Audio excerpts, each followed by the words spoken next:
One Health Super Speciality Hospital, GST Road, Vandalore. புதிய கிளாம்பாக்கம் பேருந்து நிலையத்தின் எதிரில். தொடர்புக்கு 0944502558.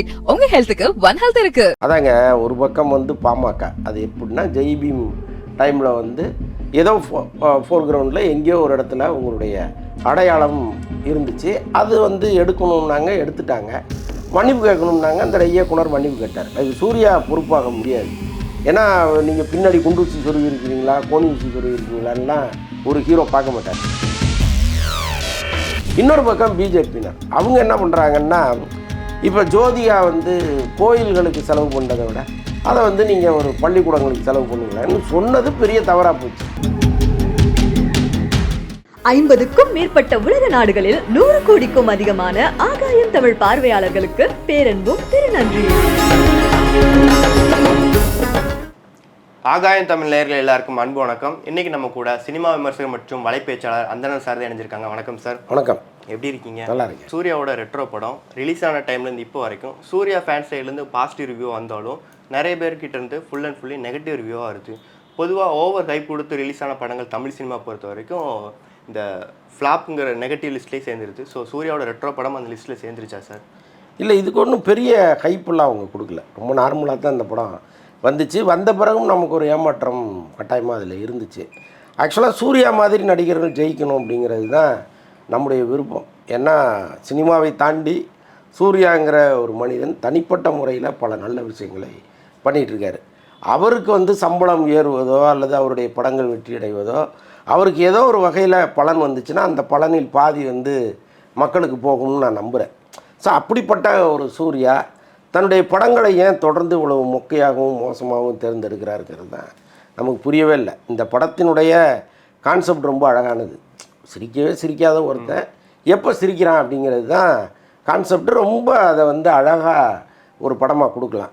ஆனால் இந்த வளர்கிற வரைக்கும் நல்ல நல்ல படங்களாக பண்ணுற ஹீரோக்கள் ஒரு கட்டத்தில் வளர்ந்து ஒரு பெரிய இடத்தை அடையும் போது பெரிய குழப்பம் அவங்களுக்கு வந்துடுது. நம்ம ரசிகர்கள் இதை ஒத்துப்பாங்களாங்கிற எண்ணத்தோடய உட்காந்து கதை கேட்குறாங்க. அந்த மாதிரிலாம் கதை கேட்காம ரொம்ப பிளாங்காக இந்த கதை நல்லா இருக்கா, இதில் நாம் எந்த அளவுக்கு நடிக்க முடியும், இப்படி நினச்சி கதை கேட்டால் தான் அந்த படம் வெற்றி படமாக மாறும். ஆனால் இவங்க என்ன நினைக்கிறாங்கன்னா, அவர் அப்படி ஒரு படம் பண்ணியிருக்கிறாரு, இங்கிலீஷில் இப்படி ஒரு படம் வந்திருக்கு, அது மாதிரி நம்ம பண்ணா என்ன, இது மாதிரி பண்ணா என்ன, நம்முடைய ரசிகர்கள் இந்த இடத்துல கை தட்டுவாங்களே அப்படின்னா நினச்சி ஒரு கதையை கேட்குறாங்க. அது மொத்தமாக அவங்கள கவுத்து விட்டு போயிடுச்சு. இந்த மாதிரி வரிசையில் சேர்ந்த படம் தான். அதான் கங்குவாவுக்கு பிறகு கங்குவா அளவுக்கு இல்லைனாலும் ஓரளவுக்கு வந்து நல்ல படமாகவும் பெருமளவுக்கு சுமாரான படமாகவும் மாறிடுச்சு.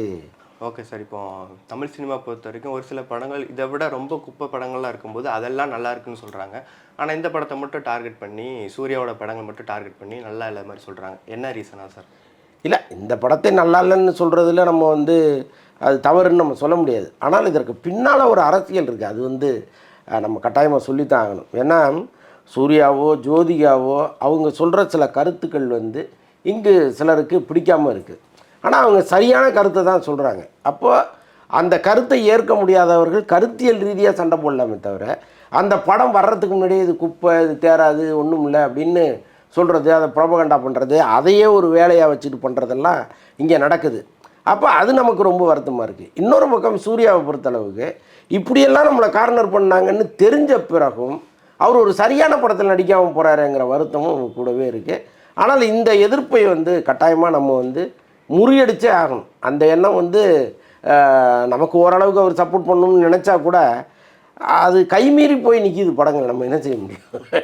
Okay sir. இப்போ நீங்கள் இதுக்கு பின்னாடி ஒரு அரசியல் இருக்கிறதா சொல்லியிருந்தீங்க. ஏன்னா சூர்யாவோட படங்கள் எல்லாமே வரிசை இப்போ ரீசெண்டாக ரிலீஸ் ஆன படங்கள் எல்லாமே அந்த படத்தை, சூர்யாவோட படத்தை மட்டும் டார்கெட் பண்ணி ஒரு குறிப்பிட்ட ஒரு சிலர் பேர் மட்டும் அந்த படத்து மீது வன்மத்தை சொல்லிகிட்டு இருக்காங்க. அதாங்க ஒரு பக்கம் வந்து பாமக, அது எப்படின்னா ஜெய்பீம் டைமில் வந்து ஏதோ ஃபோர் கிரவுண்டில் எங்கேயோ ஒரு இடத்துல உங்களுடைய அடையாளம் இருந்துச்சு.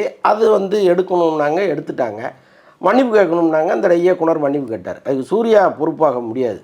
ஏன்னா நீங்கள் பின்னாடி குண்டு ஊசி சொருவி இருக்கிறீங்களா, கோணி ஊசி சொருவி இருக்கிறீங்களான்லாம் ஒரு ஹீரோ பார்க்க மாட்டார். என்ன டயலாக் கொடுக்குறீங்க, அவர் வந்து நிற்கிறது, அவ்வளோதான். மற்றபடி அது எங்கேயோ ஒரு சின்ன அடையாளம் அவருக்கு தெரியாமலே இருந்திருக்கலாம். அதுக்காக நீ வந்து மன்னிப்பு கேட்கணும், எங்கள் தலைவரை வந்து பார்க்கணுன்னு சொல்லும்பொழுது நான் எதுக்கு பார்க்கணுன்ட்டார். ஆனால் சம்பந்தப்பட்ட இயக்குனர் அது தெரியாமல் நடந்த தவறு, ஒருவேளை என் கவனத்திற்கு வராமல் நடந்ததால் நானே மன்னிப்பு கேட்டுக்கிறேன்னு அவர் வெளிப்படையாக கேட்டார். அவ்வளோதான், அதோட பிரச்சனை முடிஞ்சுது. நீங்கள் அதுக்கப்புறம் தொடர்ந்து சூர்யா படம் வரும்போதெல்லாம் நான் விட மாட்டேன்னு ஒரு குரூப் இறங்குறதுங்கிறது சரியான விஷயமா இல்லை.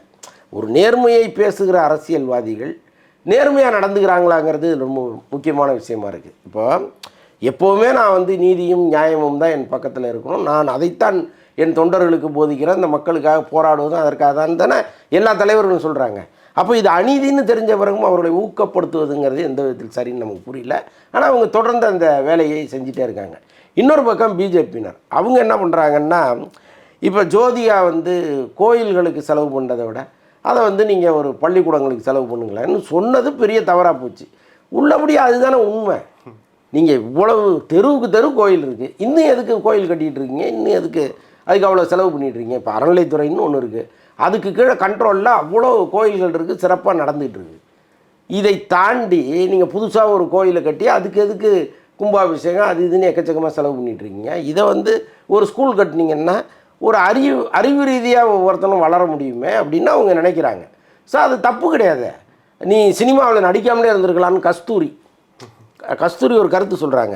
சினிமா எடுக்கிற காசை நீங்கள் பள்ளிக்கூடங்களுக்கு செலவு பண்ணலாமே அப்படின்னு, நீங்கள் புடவை எடுக்கிற காசை பள்ளிக்கூடத்துக்கு கொடுக்கலாமே, நீங்கள் சாப்பிட்ற காசை பள்ளிக்கூடத்துக்கு கொடுக்கலாமே, நீங்கள் பட்டினி கிடந்து சாவலாமேன்னு யாராவது திருப்பி கேட்டால் ஒத்துப்பாங்களா?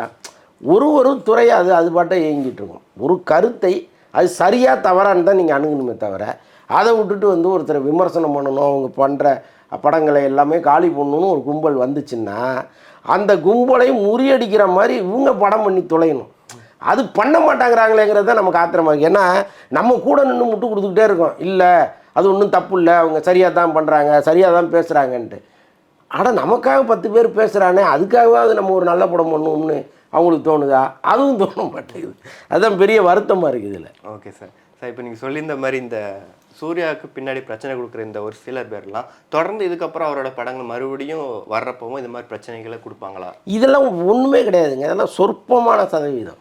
நீங்கள் ஒரு நல்ல படத்தை கொடுத்துட்டீங்க, மக்கள் கைத்தட்டுகிற ஒரு படத்தை நீங்கள் கொடுத்துட்டீங்கன்னா யாருமே கிட்ட நிற்க முடியாது.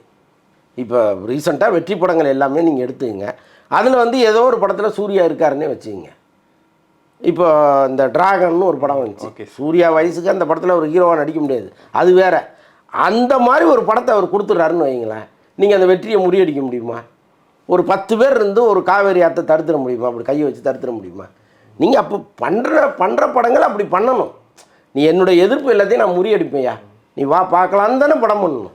ஏற்கனவே சவச்சவன்னு ஒரு படத்தை கொடுத்துட்டு அதுக்கப்புறம் கமிட் பண்ணுற படம் அது. கங்குவாவுக்கு பிறகு கமிட் பண்ண படம். அப்போ நீங்கள் என்ன மாதிரி படத்தை தேர்ந்தெடுக்கணும்? அது மாதிரி நடந்திருக்கா? அதுதான் இங்கே கேள்வியாக இருக்குது. நீங்கள் கங்குவா பற்றி சொல்லியிருந்தீங்க, ஆனால் கங்குவாவோட வசூல் முதல் நாள் வசூல் கூட 58 கோடி கிட்ட வந்துருச்சு. ரெட்ரோவோட வசூல் முதல் நாள் வசூல் 46 கோடி கிட்ட தான் வந்திருக்கு. இந்த வித்தியாசம் எதனால சார்? இல்லை அதுவே நீங்கள் அதிகமாக சொல்கிறீங்க, 17 கோடின்னு சொல்கிறாங்க தமிழ்நாடு ஓவராலாக. இல்லை இப்போ நீங்கள் அஜித் விஜய்க்கு பிறகு மிகப்பெரிய ரசிகர் கூட்டத்தை வச்சுருக்கிறாரு சூர்யா. அப்போ அந்த ரசிகர்கள் வரும்போது இந்த கலெக்ஷன் வரத்தானே செய்யும். இன்னொன்று கங்குவாவை பொறுத்தளவுக்கு ஓப்பனிங் வந்து பயங்கரமாக இருந்துச்சு. ஏன்னா அந்த படத்துக்கு கொடுக்கப்பட்ட ஹைப்பு, அந்த படத்தில் சூர்யாவினுடைய தோற்றம், அது எல்லாமே வேறு மாதிரி இருந்துச்சு. அப்போ ஆட்டோமேட்டிக்காக கூட்டம் வர்றதும் பார்க்குறதும் நடந்துச்சு. அந்த கலெக்ஷன் வந்து வேறு. பட் இது வந்து எந்த எதிர்பார்ப்பும் இல்லாமல் வந்தது. சூர்யா ரசிகர்கள் ஆனால் பெருமளவு திரண்டு பெரிய ஆதரவோடு தான் அந்த படம் ஓப்பன் ஆச்சு.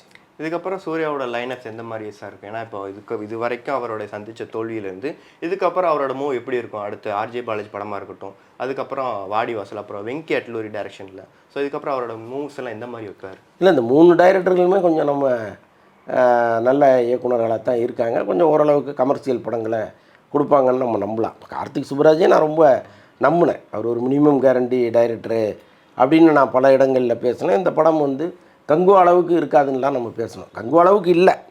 இந்த படத்தில் வந்து சில இடங்களில் கைத்தட்டுகிற காட்சிகள்லாம் இருக்குது.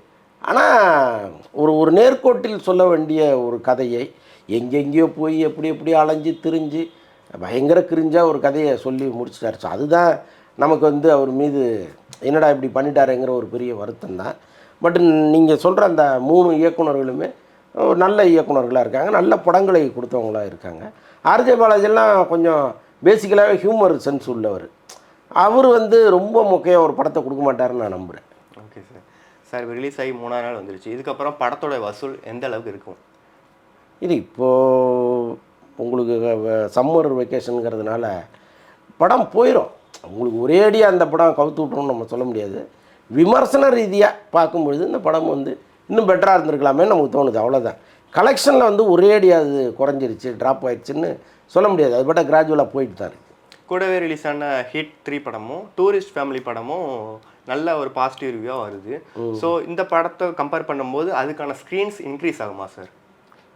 இப்போது இது டூரிஸ்ட்டு ஃபேமிலிக்கு கொஞ்சம் அங்கங்கே இன்க்ரீஸ் பண்ணிகிட்டு இருக்காங்க, தியேட்டரை இன்க்ரீஸ் பண்ணுறாங்க. அது வந்து குடும்பத்தோடு உட்காந்து ஒரு பார்க்குற படமாக இருக்குது. இப்போ இந்த படத்தை குடும்பத்தோடு பார்க்க முடியுமான்னா முடியாது. ஏன்னா இதில் இருக்கிற வன்முறை, அந்த கதை சொல்லும்போது அதில் இருக்கிற குழப்பம், இது எல்லாமே ஒரு ஃபேமிலி ஆடியன்ஸை கவராது, ரெட்ரோ.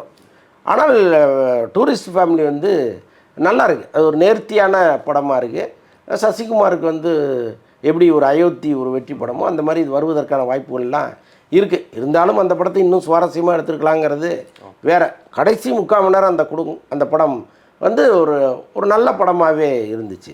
அப்புறம் நீங்கள் சொன்ன மாதிரி அந்த ஹிட்டு 3, ஐயோ ஒரே ரத்த கலரிங்க. நீங்கள் எப்படி தான் வந்து இப்படிலாம் யோசிக்கிறாங்கன்னே நமக்கு புரியவே இல்லை.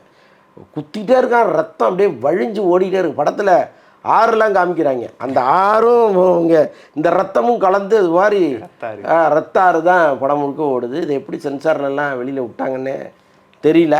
பட்டு அதெல்லாம் வந்து அந்த வீடியோ கேம்ஸ் விளையாடுவாங்கல்ல, சுட்டு விளையாடுவாங்கல்ல, அவங்களுக்கு வேணால் நல்லா இருக்குமே தவிர ஃபேமிலியெல்லாம் தயவுசெய்து பார்க்கக்கூடாது. பார்க்குற படமே கிடையாது. ஆமாம், அதில் கூட கார்த்திக் கேமியோ வந்திருப்பார் சார். ஆமாம், ஆக்சுவலாக அந்த டைரக்டரை பொறுத்த அளவுக்கு அவருடைய அடுத்த படத்தில் வந்து நானி தயாரிக்கிற படங்களில் அடுத்த படத்துக்கு யார் ஹீரோவோ அவரை வந்து இந்த படத்தில் கிளைமாக்ஸில் வர வைக்கிற வழக்கம் அவருக்கு இருக்கிறதா கேள்விப்பட்டேன். ஸோ அதுதான் கார்த்தி இதில் வந்திருக்காரு. கார்த்தியும் நானியும் சேர்ந்து ஒரு படம் பண்ண போகிறாங்க. சார் ரெட்ரோ படத்தில் சூர்யா கேரக்டரை விட்டுட்டு பூஜா ஆக்டே கேரக்டர் வந்து எல்லாருமே நல்லா பாசிட்டிவாக சொல்கிறாங்க. ஏன்னா பீஸ்ட் படத்துக்கு அப்புறம் தமிழ் சினிமாவில் வந்து பூஜா ஆக்டே என்ட்ரி கொடுக்காங்க. அந்த படத்துக்கு அப்புறம் இந்த படத்தில் பூஜா ஆக்டே ரோல் வந்து எல்லார் மனசுலேயும் ஓவராலாக ரீச் ஆயிடுச்சு. இந்த விஷயம் எப்படி சார்? அவங்கள வந்து ஒரு கிளாமர் டாலாக தான் நம்மளும் பார்த்துருக்கோம், அங்கே ஆந்திராவிலையும் அப்படி தான் பார்த்துட்ருக்காங்க. திடீர்னு அவங்களுக்கு வந்து ஒரு அழுத்தமான கேரக்டர் கொடுத்து ரொம்ப நடிப்பதற்கான ஒரு சான்ஸையும் கொடுத்துருக்குறாரு கார்த்திக் சுப்ராஜ். ஆனால் அவங்களுக்கு ஒரு டல் மேக்கப்லாம் போட்டு அவங்களுக்கு வந்து கொஞ்சம் அவங்களுடைய அழகில் கொஞ்சம் குறையிற மாதிரி தான் பண்ணியிருக்காங்க. அதுக்கெல்லாம் அவங்க ஒத்துக்கிட்டு பண்ணியிருக்காங்க. அது ஒரு பெரிய விஷயமாக தான் நான் பார்க்குறேன். ஏன்னா இப்போ ஹீரோயின் ஸ்க்ரீன் ப்ரெசன்ஸுங்கிறத ரொம்ப கவனமாக பார்ப்பாங்க. நான் அப்படி இருக்கணும்லாம் சொல்லுவாங்க. ஸோ அப்படி இருக்கும். பாலுமகேந்திரா படத்துலலாம் பவுடர் போட்டு வந்தாலே கொன்று வரான் அவர். அப்படி இருந்தும் பவுடர் மேக்கப்லாம் போட்டு வந்து அவருக்கு முன்னாடி நின்று விரட்டப்பட்ட நடிகைகள்லாம் இருக்காங்க. ஆனால் இவங்க அதே மாதிரிலாம் இல்லாமல் டைரக்டர் சொல்கிறத கேட்போம் அப்படின்னு அந்த டல் மேக்கப்போடு வர்றதெல்லாம் பெரிய விஷயமாக தான் நம்ம பார்க்க வேண்டியது. ஓகே சார், கண்டிப்பாக நிறைய விஷயங்கள் ஷேர் பண்ணிங்க. Thank you sir. நன்றி.